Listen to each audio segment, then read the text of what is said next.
اے میرے پیغمبر محمد مصطفیٰ صلی اللہ علیہ وسلم، بلغ، آپ تبلیغ کیجئے، آپ پہنچا دیجئے ما انزل الیک، وہ جو نازل کیا گیا آپ کی طرف، من ربک، آپ کے رب کی طرف سے، آپ اس کی تبلیغ کیجئے۔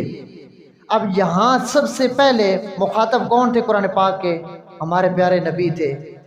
جہاں سب سے پہلے ہمارے پیارے نبی کے لیے یہ حکم ہے کہ آپ قرآن پاک کی تبلیغ کیجئے، تو اس کا یہ مطلب نہیں کہ یہ حکم ان کے لیے تھا، ہمارے لیے نہیں ہے۔ یہ ہر امتی کو، ہر کلمہ پڑھنے والے کو یہ حکم ہے۔ یہ پارہ نمبر 6 ہے، یہ دیکھیں رکوع شروع ہو رہا ہے، آخر ہے یا ایھا الرسول بلغ ما انزل الیک من ربک۔ یہ پوری امت کے لیے حکم ہے، امت کے ہر ایک فرد کے لیے یہ حکم ہے کہ آپ قرآن پاک کی تبلیغ کریں، آپ قرآن پاک کی تبلیغ کریں۔ جب تک قرآن پاک کے اوپر سمجھ ہمیں نہیں ہوگی، قرآن پاک کے اوپر ہمارا اپنا عمل نہیں ہوگا، تو ہم قرآن پاک کی تبلیغ کیا کریں گے؟ جب ہم خود عمل نہیں کریں گے، سمجھیں گے نہیں، تبلیغ بھی نہیں کریں گے، تو اللہ کو کیا منہ دکھائیں گے؟ کہ قرآن پاک کے اوپر ایمان بھی تھا لیکن سارا سال یا اللہ بند رکھ کے غلافوں میں لپیٹ کر کے رکھا تھا، لیکن نہ خود عمل کیا نہ کسی کو تبلیغ کی۔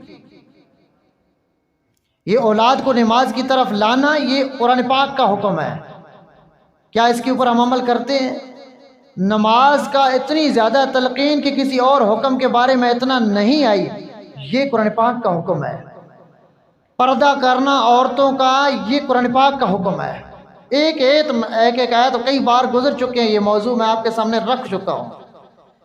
تو یہ قرآن پاک کے اوپر جب ہمارا ہی عمل نہیں ہے، ہم سمجھنے کی کوشش ہی نہیں کرتے ہیں، تو لوگوں کو کیا تبلیغ کریں گے؟ اس لیے قرآن پاک کی تبلیغ کرنا یہ بھی ہر امتی کے ذمہ ہے۔ اور بعض یہ ایک غلط فہمی بھی ہے، اور جی ہم قرآن پاک سے دور ہیں، اور جی ہم نے داڑھی نہیں رکھی ہوئی، جی ہم نماز بھی کبھی کبھی پڑھتے ہیں، لوگوں کو کیا تبلیغ دیں؟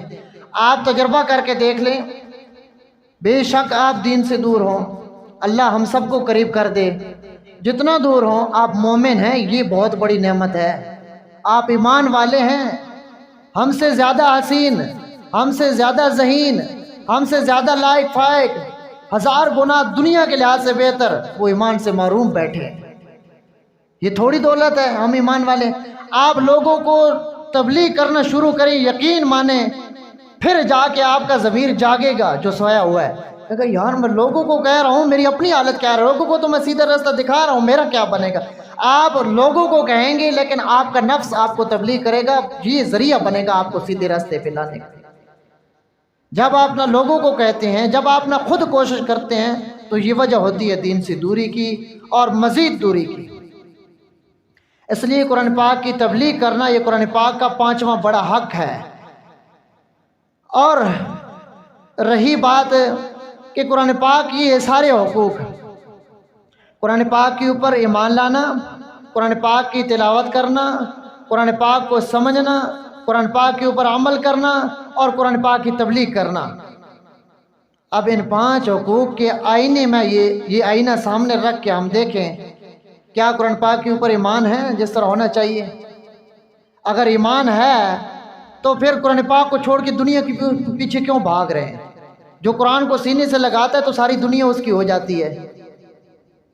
پھر قرآن پاک کی تلاوت کرنا، کیا ہم کرتے ہیں؟ یہ 2 چیزوں میں تو ہم فیل ہو چکے ہیں، اگر زیادہ نہیں تو 70% ہم فیل ہو چکے ہیں۔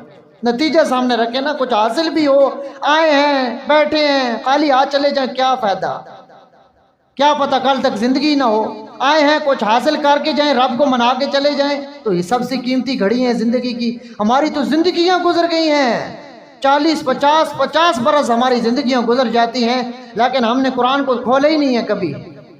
اگر انگلش میں کوئی مضمون ہمارے پاس آ جاتا ہے تو اسے سیکھنے کے لیے کہاں جاتے ہیں، کوئی خط ہی آ جائے، ہمیں ایک زبان نہ آتی ہو تو ہم کیا جتن کریں گے اس کو سمجھنے کے لیے۔ تو یہ قرآن پاک اللہ کی جانب سے جو خط آیا ہے، پیغام آیا ہے، کیا یہ اتنا فضول ہے کہ ہماری زندگیاں گزر گئی اور ہم نے مڑ کے دیکھا بھی نہیں؟ اور رہی بات آگے قرآن پاک کے اوپر عمل کرنے کی، اس میں بھی ہم بہت پیچھے ہیں۔